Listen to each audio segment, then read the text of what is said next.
How you doing, guys? Hope you're cool. Blame here. Welcome back to another studio video. It's good to have you here. You guys have spoken. You've been telling me you want this one. It's a banger. It's a classic. It's Two Bad Mice. It's Bombscare. If you like it, please hit like and subscribe and let me know whatever you guys want to hear next time, all right? Here we go.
I'm with Two Bad Mice and they're about to tell everyone where they got all their samples from.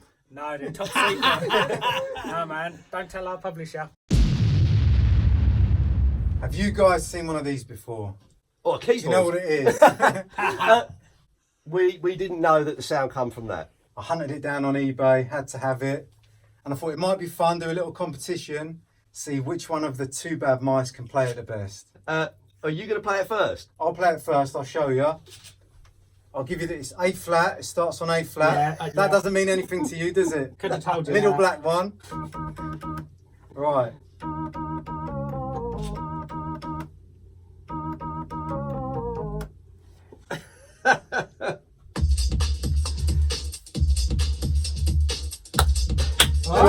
Sean's up. Oh, you missed it. Oh, right. Yeah, the drum roll.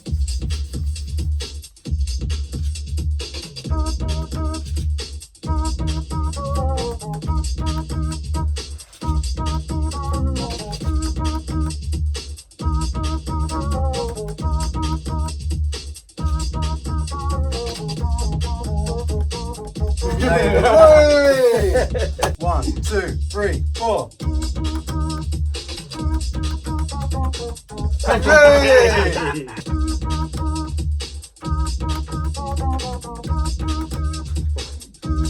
He's going for a darker mix.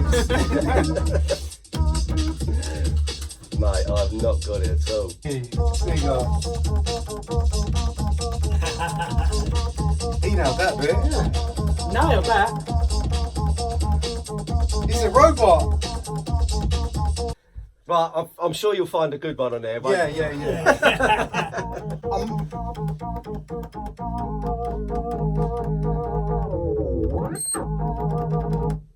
The one thing, and I can't remember, but the one thing that Sean's never given away is the bomb noise. And can we even remember? Yeah. You can remember where it came from.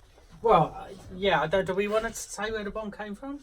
I don't think we should because No. I'm with Two Bad Mice and they're about to tell everyone where they got all their samples from. No, they're top secret. No, man, don't tell our publisher. well, shall we start off at the beginning? So the scratch at the beginning of the track, Oh yeah. he did that on Rob's deck. Did I? Yeah. Yeah. You did, Oh, you yeah, did, mate. you did. I remember it like it was yesterday. Yeah, you did. The break, You Used to Love Me rebuilt, was it? Yeah, that's right. Yeah, so it came from that. I mean, everybody kind of thought back in the day it was kind of a weird version of Soul to Soul, didn't they? That's what a lot of people thought. Yeah. The bomb, the actual explosion noise, I can't even answer. He knows. But it's always asked. Whenever we do interviews, it's always asked. You're taking that to the grave. Maybe. And obviously the famous riff, which originally came from Yeah. the Casio keyboard, and it came off of a track called Don't Mess With This Beat. So that's why we were so dreadful at playing it. Yeah. So, How did your life change when Bombscare came out? How did things actually go crazy for you? well, after the first royalty check, I bought a Sega Mega Drive. I actually did. Yeah, and I bought a sampler. Hold on, one of you went on to make music and one of you didn't. You can see from the video, right, that I used to provide inspiration and breakbeats, and Sean was the talented one, basically. But no, I went out and bought a Sega Mega Drive. But yeah, it was mad, and it totally changed our lives. I mean, we got to see the world, basically. You know, that's the first time I ever went on a plane. Yeah. One of the neighbours would bang on the wall, wouldn't he? No, yeah, but then Is that where the explosion come from? No. He had a mic. right, and one of the neighbours got so off when Rob and Goldie were doing Timeless that he went out. Next door neighbour went out and bought a drum kit. And when they would start music, he would go boom, boom, and you would just hear him playing the drums like that. Yeah, so he was just retaliating. You went to Rage on a Thursday. You got yourself kind of straight so you could go out on Friday. If you didn't go out on Friday, you'd go out on Saturday.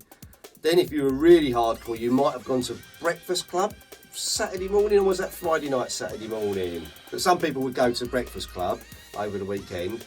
Monday, Well, but then there was another.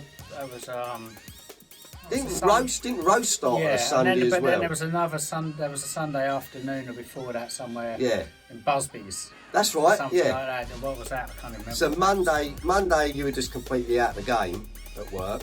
Tuesday you were kind of recovering. Wednesday was your most productive day because you were totally straight and all right. Thursday you didn't really give a because you were going to Rage. So if you was an employer back in the rave days, you were having an absolute nightmare because you know you live for the weekend, and the weekend started on a Thursday basically, and yeah, you just didn't get no work done, as you found out.